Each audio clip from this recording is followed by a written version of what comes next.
Muhoozi alabudde Kabila nti ayagala akimanye nga bw'atasobola kumukkiriza kuddamu kufuga ggwanga erya Democratic Republic of Congo. Kabila yakomyewo dda era alina mission ye gitunaatera okubeera nga munnange tutegeera naye nga yeerimbise mu kwagala kubeera nga yakwasaganya okuzza emirembe mu ggwanga erya Democratic Republic of Congo. Ate munnange ripooti okuva mu UN eraga nti nno buli ddakiika 3 wabeerawo omwana atanneetuuka akakibwa akaboozi oba areepingibwa mu ggwanga erya Democratic Republic of Congo. Bwe tugendako mu ggwanga erya America, abantu 6 ku buli 100 bano bagamba nti eggwanga lyabwe essaawa eno mu bukulembeze oba wansi w'obukulembeze oba Donald Trump bagamba nti liri kukikkirira. Trump bw'atyo ayambalidde Putin agamba nti nno alabika tayagala kukomya lutalo. Ate munnange Uhuru Kenyatta akubye omulanga eri abavubuka nti baveeyo baseevinga generation yaabwe bataase omulembe gwabwe. South Sudan abayeekera aba White Army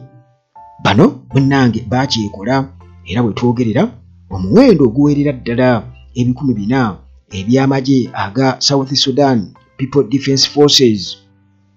nti no munnange be baakafa. South Sudan People's Defense Forces battiddwa bali eyo abajaasi abakattiba bali eyo mu 400 n'okusoba. Bwetyo munnange ngenda kuba ntambulira mu buufu obwo era ndowooza obutakulwisa tutandikire mu ggwanga erya Democratic Republic of Congo era nga eddoboozi okuva eri Muhoozi Kainerugaba bwe lityo ery'omwanguka nga buli muntu yeewuunya Muhoozi ate ensonga za Congo zimukwatako ki. Tubale tumanyi nti Congo naye erina sovereignty yaayo, ggwanga erina obwetwaze bwalyo. Muhoozi bw'atyo muganda wange akulaga nti alagirirayo ebiragira biwa butereevu era yalabudde dda n'agamba nti ayagala Joseph Kabila akimanye nti tagenda kukkiriza nga ye Muhoozi Kabila kukomawo okufuuka president owa Democratic Republic of Congo nate Jeno Muhoozi Kainerugaba muganda wange era nga ye mutabani wa Jeno Museveni wano e Uganda bw'atyo teyakirumyemu era n'ategeeza nti bwe twogera ku biseera ebya Democratic Republic of Congo mu bukulembeze wano agenda kuba muganda wange akubawo nnyo era atunuulirawo nnyo. Tagenda kukkiriza Joseph Kabila ate kuddamu kufuuka president wa Democratic Republic of Congo era n'amagamba munnange you can forget about that. Ekyo wandibadde okyerabira tokiroota nako. Kakati munnange ebigambo bye bwe bityo ne bibeeranga byawuliddwa abantu bonna mu nsi yonna mu East Africa, Central Africa n'ewalala yonna. Jjukira nti Muhoozi avuddengayo n'ayogera ebigambo bingi nnyo okwetooloola tugamba nga bikwata ku nsi ez'enjawulo era nga alaga nti alinayo control y'amaanyi n'okusalawo kw'amaanyi. Era munnange jjukira nti Kabila yafuga Congo emyaka egiwerera ddala kumpi myaka 20 kumpi katono ogiwere. Laurent Kabila bwe yafa kitaawe bw'atyo n'abaka obuyinza okuva nga alina emyaka 29 kati ali mu myaka 5 ali 50s. Muhoozi ategeezezza tagenda kubeera ng'amukkiriza. Kabila yamuvuddeko amawulire gabadde gatulaga nti yakomawo era yaggukira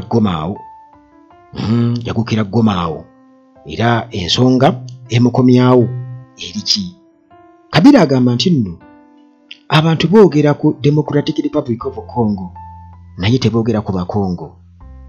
Mbwe abantu boogera ku Democratic Republic of Congo naye teboogera ku Bakongo. Kakati munnange crisis eri mu Democratic Republic of Congo erabika ate bwetyo ekyusizza omukoosi. Erabika muganda wange ekyusizza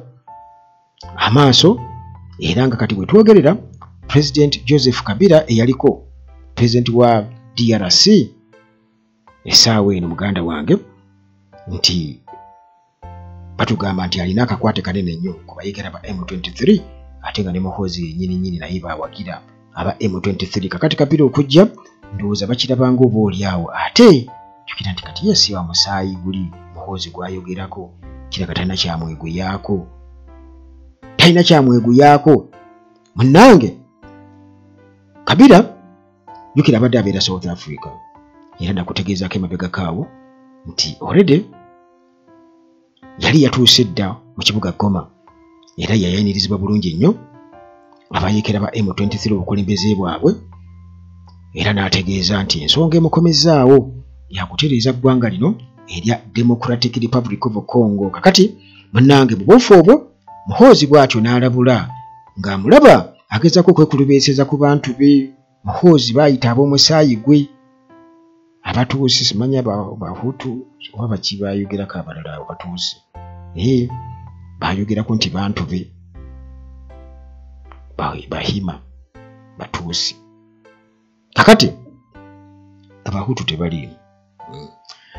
Munnange n'alabula ng'amulaba ajja ajjukira yatuukira Rwanda n'amala bw'atyo n'agenda e Goma era n'ayanirizibwa bulungi nnyo. Oba oli awo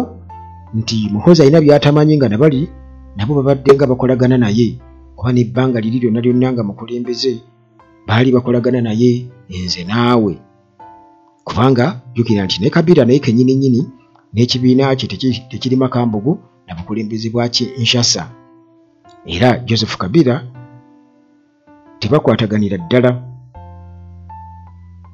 na Tshisekedi tebakwataganira ddala. Amawulire amalala saidi zeeyo ganono gabaddewo ebbanga era nga galaga nti munnange eddembe ly'abaana lirinnyirirwa nnyo naddala abaana abawala mu kubakaka akaboozi era nga okusinziira ku UN report bano batutegeeza nti nno buli half an hour dakiika 3 kitegeeza nti wabaddengawo omwana arapingibwa mu myezi 2 bakibala nga bagamba nti up to 45% era nga bano babeeyo mu mutwalo gumu n'okusoba cases eza sexual violence nga munnange zikakasibwa mu ggwanga erya Democratic Republic of Congo mu conflict zone just mu mwezi ogwa January ne February bwe baabala abalamu awo era nga munnange zonna cases ezo nga zaali z'abaana bato abatanneetuuka okusinziira ku UNICEF. Kakati munnange United Nations bino byonna ebyokubeera nti nno bareepinga wamu ne sexual violence eri abaana mu Eastern Democratic Republic of Congo nti mu myezi 2 egy'omwaka guno 2025 nti okureepinga kubadde waggulu nnyo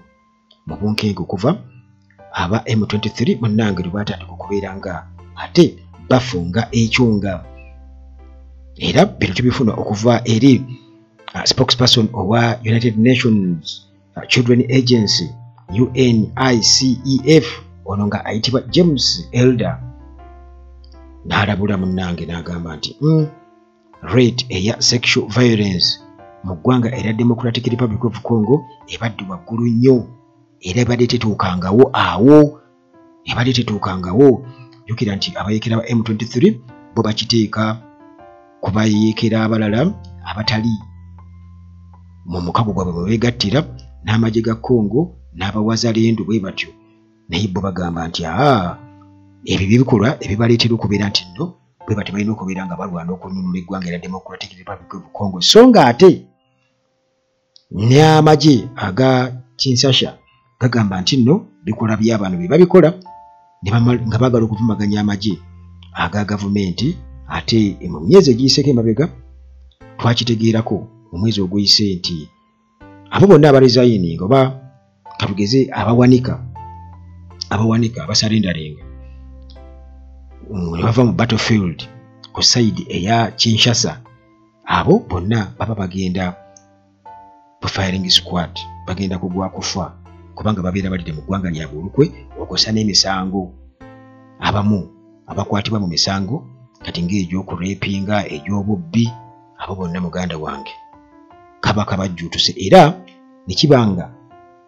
kibaleetera okubeera nga balina kusala busazi badde ku sayidi ey'abayeekera, kubanga eri bwe bagendayo ate munnange biba bibi nnyo. Kati bwe tugendako mu ggwanga erya America nga tunaba kubeera nga ate tugenda ewa Uhuru Kenyatta ne mu Sudan e Nasir, tusooke tugendeko munnange Washington DC. Eno nno munnange obukulembeze bwa Trump ng'oggyeko abantu okubeera nga beekalakaasa, babadde nga beekalakaasa nga bagamba Trump ne munywanyi we Elon Musk badibaze eggwanga ne bakuwa bukuuyi. Kakati 60% ebitundu 60 ebyaba nansi ba America bo munnange bakakasa nti eggwanga lyabwe liri ku wrong track, eggwanga lyabwe lyakyama, era gye balaga mu kizikiza kyennyini nnyini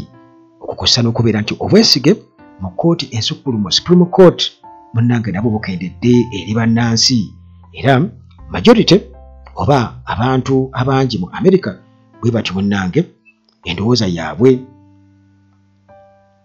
nga boogera ku bukulembeze oba ku kubo ensi yaabwe lyekutte wansi w'obukulembeze bwa Donald Trump oba Trump's administration, bagamba nti approach ye muganda we mu nnaku 10 eyakamala mu buyinza mu kisanja kino ekyokubiri, anti ali mu kisanja kyakubiri, bagamba nti muganda wange si birungi erina akamu abantu ebitundu 60 bagamba nti eggwanga liri mu serious off on the wrong track, era okusinziira munnange ku kunoonyereza polls obungi bw'abantu bwe baazudde nga okunoonyereza kwavudde mu University of Pennsylvania's Annenberg Public Policy Center, ng'ekibuuzo obeera kye babuuza abantu bangi nnyo across major polling organizations okubeera nga bakapturinga sentiment oba endowooza z'abantu ku ki ekigenda mu maaso, eggwanga lyabwe ngeri likulemberwamu nti ligenda mu maaso oba ligwa. Abantu bonna nga bagamba nti kirabika tetulina we tulaga mu byenfuna ne mu bintu ebirala, era ne kkooti ensukkulumu bwetyo neerabika nti munnange ekitiibwa oba obwesige abantu bwe babadde bagirinamu nabo ne bukendeerera ddala nga balaba nti waliwo ekitatambula bulungi mu ggwanga erya America. Kati ate munnange Donald Trump mu foreign policy yaabwe mu kunaayiza kwe banaayiza bwe batyo mu ggwanga erya Ukraine mu nkolagana yaalyo ne America, nga America nga ebadde ensaale mu kuwagira Ukraine mu lutalo lwerimu n'eggwanga erya Russia. Kati Putin munnange bw'atyo nga twali tukimanyi kimunywanyi nnyo gwa Trump, era nga Trump yatukakasa nti bw'ajja mu buyinza naku ntono nnyo olutalo lujja kuba luwedde. Kakati wabaddewo enteesaganya nnyingi nnyo ne Donald Trump waali kati essaawa eno ate yakyukidde munywanyi we Putin, era ng'agamba nti ono alinga agezaako okumuzannyira ku mutwe bwe kijja kukomekereza olutalo wakati wa ggwanga erya Russia ne Ukraine. Donald Trump bw'atyo munnange yavuddeyo n'ayogera oluvannyuma lw'akafubo ke yabaddemu ne Volodymyr Zelensky be babadde munnange bali mu kukungubagira Pope Francis, era munnange nga bino byonna babaddeyo mu kafubo nga boogera ku nsonga ezo. Kati Trump nga akedde omutimbagano social media platform ye eyitibwa Truth Social, yagambye nti Russia ne president waayo bagezaako munnange kubeera nga bamuzannyisa bwe batyo kabalinga bamuzanyira ku bwongo era yawandiise n'agamba nti nno ngezaako okulaba nga nongoosa ebikyamu byonna ebyalekebwawo Obama ne Biden era ng'agamba nti nno bino munnange bizibu nnyo. Kakati n'agamba nti ebyo byonna bina nga bikyali awo tewali nsonga lwaki ate Putin yandibadde asigala akyasuula oba akyakasuka missiles ku bantu ba civilians mu bitundu ebya Ukraine ku bibuga ne towns, kubanga bakyali mu mbeera yakulaba nga bazza emirembe lutalo nga lukoma, kyokka Putin ye tasalako akuba bukubi mu nnaku eziyise emabega era agamba nti kimuleetera okubeera ng'alowooza nti oba oliawo Putin taagala kukomekkereza lutalo, ayagala kubeera nga munnange adingisa mudingise bw'atyo n'ensi yonna. Kati n'ategeeza nti oba oliawo tugenda kumukolako mu ngeri endala, bagenda kumukolako mu ngeri endala mu byenfuna, mu banking, okukosa n'okumuteekako sanctions ku mutendera ogwa waggulu, secondary sanctions. Era bagamba nti nno n'ategeeza naga nti kubanga abantu bangi nnyo abafa. Kale bw'ati munnange bwe yayogedde Trump oluvannyuma lw'okwevumba akafubo ne Zelensky bwe baabadde bali mu kukungubagira Paapa e Roma. Eyo nga tuvuddeyo munnange tugendeko wano ku mulirwano e Kenya. Eno nno eyaliko pulezidenti wa Kenya Uhuru Kenyatta yakubye omulanga eri abavubuka, naye ng'omulanga gwe yakubye ate gwalabiddwa bannabyabufuzi, bamemba ba paalamenti abali ku ludda olwa Ruto, nga Uhuru Kenyatta agezaako kubanga akuma omuliro mu bavubuka oba oliawo okubeera nga bavuunika gavumenti ya Ruto, ate nga kwegamba bagamba nti Ruto simanya alina bye yabikkirira bingi nnyo byatamwogerako nga ye Uhuru Kenyatta, kyokka n'atasiima. Kakati ye munnange bwe twogerako eyali pulezidenti wa Kenya Uhuru Kenyatta bw'ati akubye omulanga eri abavubuka n'abantu bonna n'abagamba nti mulina okuseevinga, mulina okutaasa omulembe gwammwe, you have to save your generation. Era n'agamba nti nno teri muntu mulala yenna agenda kubataasa okuleka mmwe, teri muntu mulala yenna agenda kubataasa okuleka mmwe. Kale bw'atyo bw'angayogera ku mbeera eriwo current situation mu ggwanga erya Kenya, yagambye nti abavubuka balina okulaba nga bakulemberamu enkyukakyuka mu ggwanga erya Kenya. Era bino byonna munnange mu kubyogera abantu bangi babyogeddeko, waliwo n'abakulembeze ababyogeddeko ku sayidi eri endala nga bakkira omutimbagano buli omu nga akyogerako. Era wano Kapseret member of parliament ayitibwa Honorable Oscar Sudi ye agamba nti no munnange kino kiri unfortunate nnyo kubanga Uhuru Kenyatta alabika ali mu kukunga bavubuka okumaamulako gavumenti eya President William Ruto, alabika kyali mu kukola. Era n'agenda mu maaso ng'agamba nti Uhuru Kenyatta alina okusiima President William Ruto kubanga William Ruto alina bye yabikkirira bingi nnyo by'ataabiviiringa.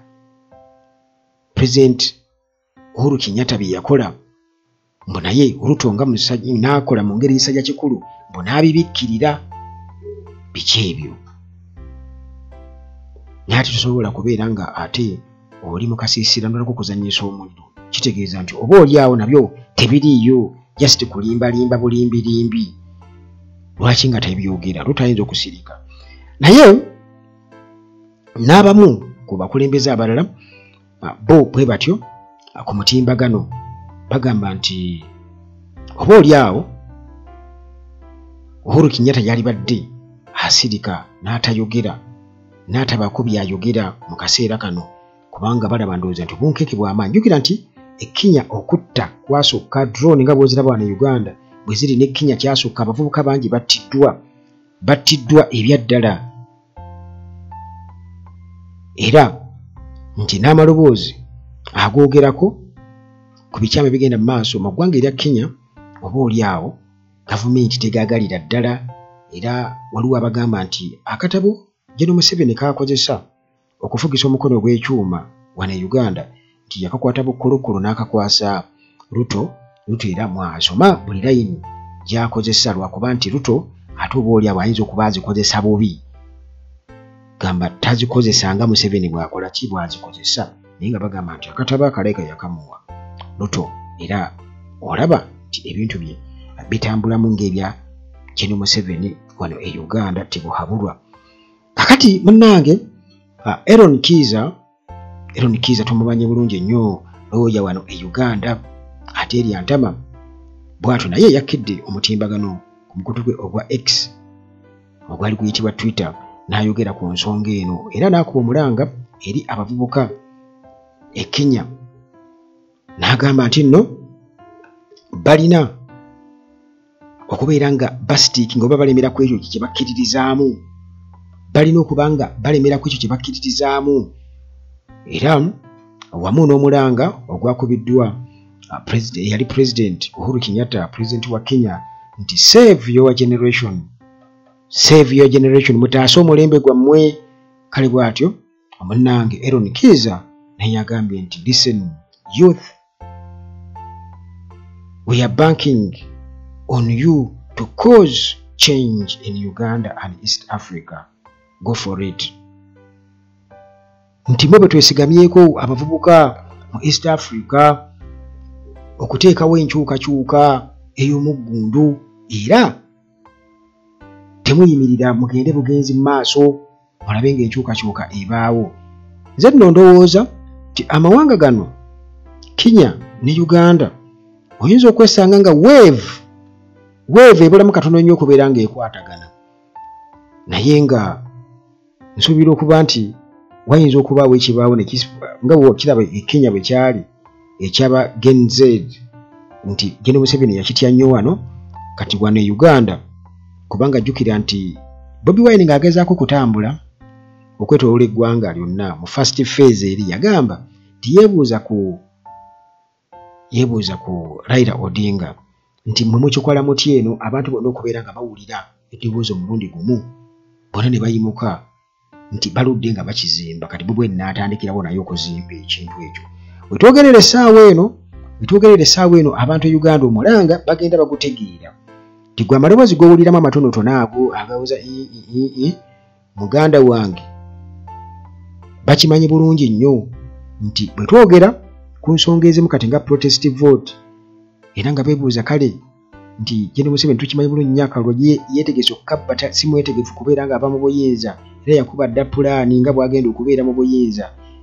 Mugenda kukola mutya ng'obuyinza abukwasiza mutabani mu obw'amagye n'ebirala, nti alinga Yosef Gadi nze bamuhanga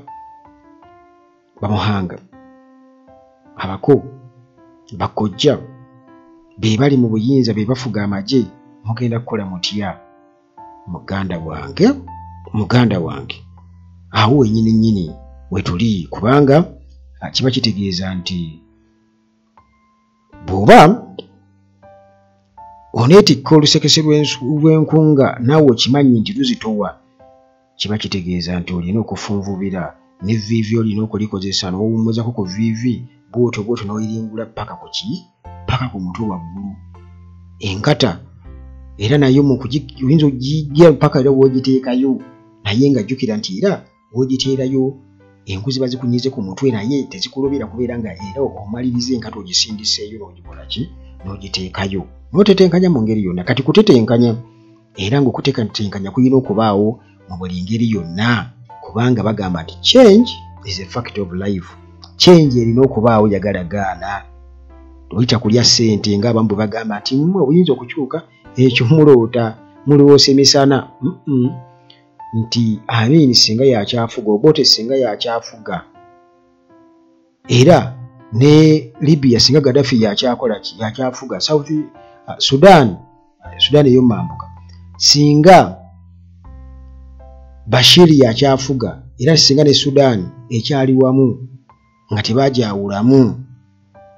Oba examples nkuwadde nnyingi nnyo. simanyi oba nkuwadde nnyingi era singa Daniel Arap Moi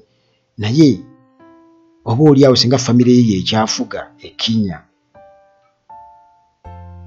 singa ye ekyafuga naye byonna bikola ki byonna tebisobose kubeera bwe bityo ti abantu baagaana nawane Uganda munnange okutwaliza wamu ne Kenya ndabira ddala nga newankubadde nga bagezeza kusaasaanya amagye Congo newala yonna n'okukola batya naye enkyukakyuka era bikiri ku njegoyego era nga okweraliikirira kw'amaanyi n'okutiisatiisa kwe batiisatiisa kwonna okwo Malawi Muhanga ng'atiisa banno nti okubeera nga abayisanga ab'amagye balina kuvunaanibwa mu kooti martial n'obukambwe bwe bakozesa mu kuduumira wano byonna biraga nti waliwo okutya obunkenke era nga bakimanyi bulungi nnyo nti ewali omukka tewabula muliro. Kakati ate munnange mu ggwanga erya South Sudan tetugenda kulwayo nnyo eno nno munnange gavumenti yamaze dde okubeera nga ekakasa ng'etugamba nti nno yatugambye nti abasirikale aba SSPDF South Sudan People's Defence Forces nti abasoba mu 4 be battibwa mu bulumbaganyi e Nasser Juba South Sudan bano batukakasa nti munnange abajaasi bano be baakattibwa mu ggye lyabwe erya gavumenti omuli ne senior commander era nga bano battibwa munnange obulumbaganyi obwakolebwa mu kitundu eky'e Nasser amagye aga White Army era nga gano gali ku side eya Riek Machar mu Upper Nile State. Jukira nti UPDF gyeri nnyo era nayo yaloozaako dda ku bukambwe obw'amagye gano aga White Army newankubadde Nasir bazzeemu ne baginunula aba South Sudan People's Defence Forces naye muganda bwange anti era nga bwe kiri nti akugoba tabula ku kyakusuuza era nti impact ebaawo ebaddewo kiba kitegeeza nti era munnange obukambwe bw'abasajja babeera babulozezzaako ate era bwe kiba nti babatamu ne komanda n'okuba nti baasooka ekitundu ne bakibawambako kiba kitegeeza nti amazzi gakulukutira gye gaali gakulukutidde. Essaawa yonna musuubire okuba nti nno wabaawo ate ekyamaanyi kubanga jjukira nti kakati babeera babajje e Nasir aba White Army ne baddamu gavumenti nereclaiminga neddamu newamba ekitundu ekyo kiba kitegeeza nti n'oli gyali takoze eki tatudde. Kale bunkenke bwennyini wano mu Great Lakes region bunkenke bwennyini mu Great Lakes region era nga mu ggwanga erya Democratic Republic of Congo bunkenke, South Sudan bunkenke, Sudan ey'e Khartoum bunkenke, Kenya bunkenke, ne Tanzania bunkenke, Uganda bunkenke, Burundi bunkenke, Rwanda bunkenke. Muganda wange Democratic Republic of Congo bunkenke. Kiba kitegeeza nti tubadde nga tubyogerako bwogezi mu myaka giri egiyise naye kati biintensifyinze nti kirabika crisis egenda ekulira ddala era oyinza okwesanga nga munnange ye weevu gye baayogerako naddala nti spark eyinza okuva mu ggwanga era Democratic Republic of Congo kubanga amawanga gano gonna ge twogeddeko awo gonna galina oba ensonga ya Democratic Republic of Congo egakwatako butereevu ebya ddala era nga eyo kyangu nnyo okubeera nga ate wabaayo okutegeka okw'amaanyi nti ya UPDF bwetyo yasalako wali kubajjuke nakuga nti emundu zonna ezagenda e Congo tezigenda kudda wano e Uganda ezo bazikozesa nga backup okuyambako era nti kikafuuwa amagye g'e Rwanda okuva mu Democratic Republic of Congo kubanga bo babeera safe nga balaba amagye gabe gali eyo. Kale kwegamba kyonna ekiri eyo kiyinza okubaluka kibalukira Burundi, kibalukira Rwanda, kibalukira Tanzania, kibalukira Congo, kibalukira South Sudan, kibalukira Uganda, kibalukira Kenya. Nti akakwate kanene nnyo awo ku nsonga ezo. Kankusibulira wano muganda wange gwampuliriza tusigale mu mboozi zaffe endala wano ku Uganda Atulaginga bulijjo. Mukama Katonda abakuume. Mwebale kumpuliriza.